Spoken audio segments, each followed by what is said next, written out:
Welcome back to a new episode of Summon Tesla. I am so happy you are here. Today, I have my lovely little wife with me, Hello. and we want to talk to you guys about the most, let's say, the craziest questions about our Tesla.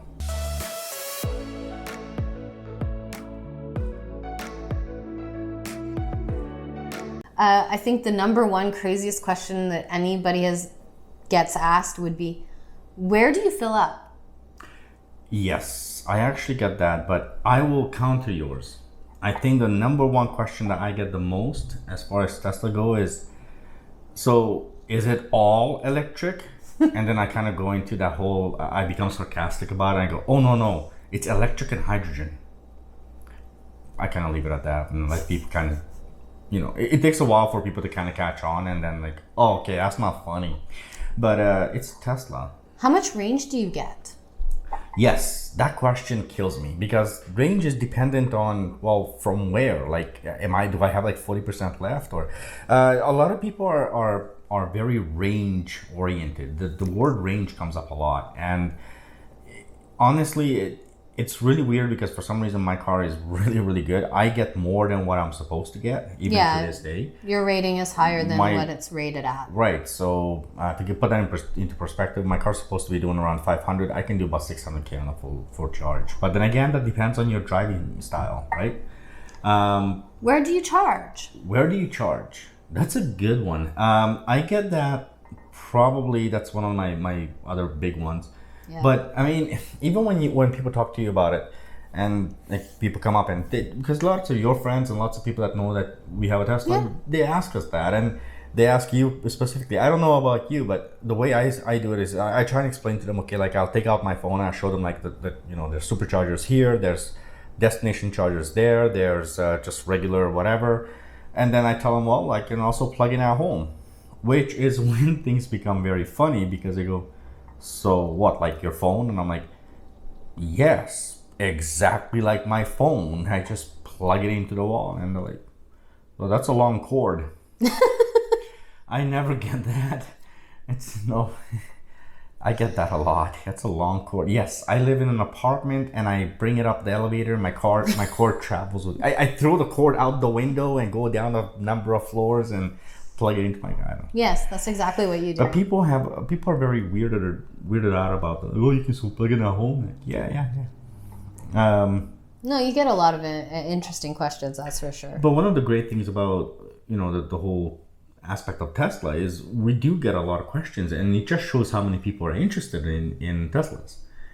Yes. And so it just shows you that people do want to learn. It's just a matter of getting into information. And of course, my all-time favorite has got to be like, so have you run out of the electricity yet? And I go, well, no, I've never run out of my battery has never run dry. And I think if it ever runs dry, the only way that's going to happen is if you're completely negligent, which I'd be very surprised you can even dress yourself in the morning if you are that negligent. And two, it's really difficult to run out of battery. I just don't see how. Yeah, well, I mean, there's systems that warn you of everything. Yep. It's especially really, in Tesla. Yeah.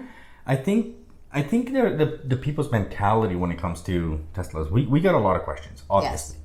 And what would you say is your biggest surprise as far as a question comes, like from either coworkers or friends or anything like that? The one question where somebody asks you something, you're like, say what? How do you take road trips? Yes. You got that too? Yes. I actually got that recently, and somebody's asking me like, so how do you take road trips with a Tesla? And I go, I drive. And they go like, but don't you have to like recharge? And I'm like, so you never take your phone on a road trip? And it's funny because, okay, I understand there's a difference between a Tesla and a phone, but it's the same mentality realistically. And I made this comment a number of times on my channel. Yep. That really it's just a matter of different perspectives. You're doing something different. You're not doing it the same old boring way. Well, the other thing is that people usually with the follow-up is like, well, doesn't it take forever to be at a charger? Good one. Yes, I get that. Okay, we got this a lot of times when we're talking with our friends. Yes.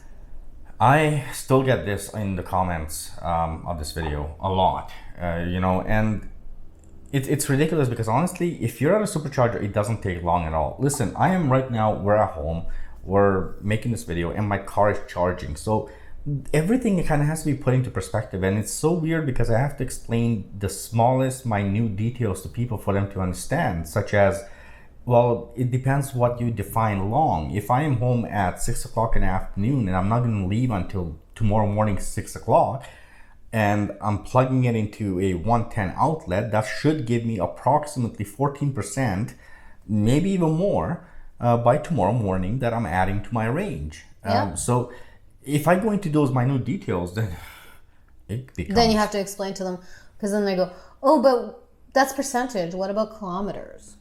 Right. So now people are, oh God, yes. So I actually had somebody come up to me. Okay, this was an actual Tesla owner. Granted, they were new at the to the Tesla world, and they go, okay, so my car is showing kilometers. What's the difference between percentage and kilometers? And I go, well, really nothing. One just tells you kilometers, and the other one tells you percentage. So they go, well, no, it doesn't make sense because the car tells me this many kilometers, but if I change it to percentage, it says only this much percentage. And I go, what? The questions I get are absolutely bonkers. Sometimes I don't know how to answer it. Or the other one that I get is, well, now that it's getting colder out, don't you lose a lot of range? Yes. And honestly, the answer is no. You lose range, obviously, because cold and batteries don't really work together very well, but not enough to really hurt you. I mean, yes, I guess if we were right now going on a constant crazy every day, you're doing like stupid amounts of kilometers, sure, maybe it's gonna affect you. But if you're just doing like work, chores, home, maybe running some errands, no, it's not gonna affect it. Especially if you're gonna go home and plug in, then it really doesn't matter. So that's that question I get a lot. Here in Canada, the funniest thing to me is when people say like, man, you do realize you live in Canada, like this is a cold climate and electric cars not made for the cold climate. And I am just like, electric cars are made for cold climate, hot climate, whatever. It's maybe not the other cars, but Tesla sure is. It works really well. Well, yeah, I mean, there's other countries where they've proven that it works because It's a lot colder there than it is here. The other one I get is, how often do you have to go to a supercharger? All right, this one actually bothers me, and I get this from pretty much everywhere I go. Anybody who sees a Tesla, this one kills me because they ask me that question, and I have to explain to them, well, that depends. What am I at? What's my charge at now? Am I going to a supercharger? Am I going to an urban charger? Am I just plugging in at like charge point or something? So there's so many different variations. But if people don't own an electric car or they don't own a Tesla, they have no way of, they generalize it so much that for an owner, it's actually very difficult to explain this. And you have to go into this freaking story about it.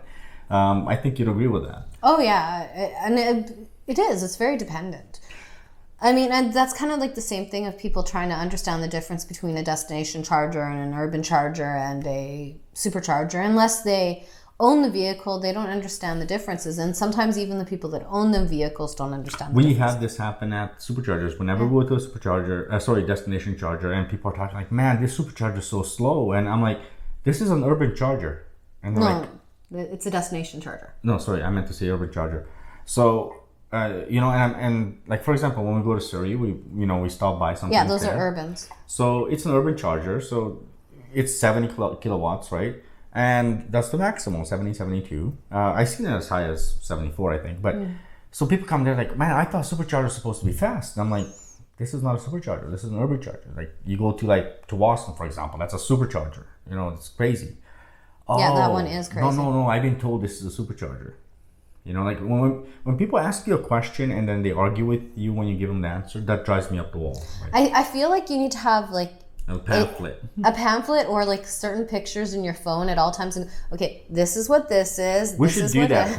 We really should do that. We really should create an actual like pamphlet for Tesla for beginners or something. You know, just like drop it off at Tesla. Drop it off at Tesla. It's like, here, give it to everybody who's buying a Tesla, because I think they need this help. Oh, and the other one is, so if I go down to the store, how long do I have to wait to get my car? Like to pick up the car. Yeah. Yes. It's like, is it a dealership or is it like, how actually, does it work? I hate it when people refer to the Tesla stores as dealerships. I really don't like that. But again, that's first world problems. But nevertheless, I have actually come to not like it when people say that. But I understand why they say it. It's part of our mentality, right? Yes. But yeah, no, I agree with you. I mean, people ask, but these are some questions that are just, it's so difficult sometimes to answer, because, and I think I can do it, like in a video format I can do it, because I can spend 10 minutes, 15 minutes, 20 minutes, however long it takes to make a video about a specific topic. I just recently put out a video with regards to autopilot and with regards to the nags, right? I showed on that video, if you guys want to check it out, I'll put a card up here, but it's basically, I was talking about, everybody's complaining about, like, man, why does Tesla have the nags? Like, why do I have to keep my hands on the steering wheel? Huh? Okay, well, first of all, you're supposed to. You're supposed to. And then second of all, there's a trick to actually not having to worry about the nags.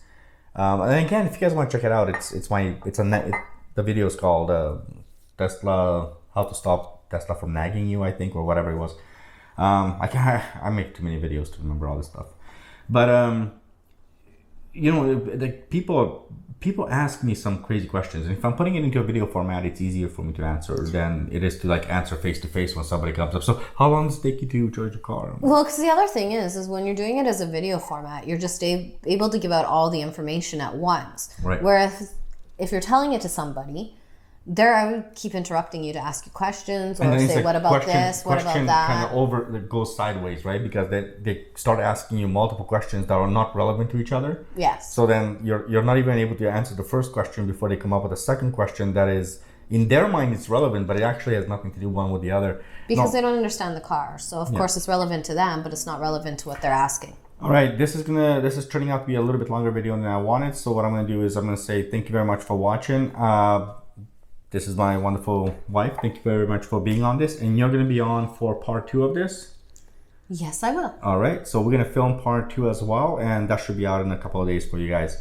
With all that said, don't forget to like this channel. Don't forget to subscribe to this channel. Don't forget to hit the bell. Yes, there's the bell. And more than anything else, comment. Ask me questions. Ask me whatever you want to ask me. Leave me your comments. I always read them. I always respond. And we're going to get going on recording part 2 of this. And till then, well, drive safe. Bye. Bye.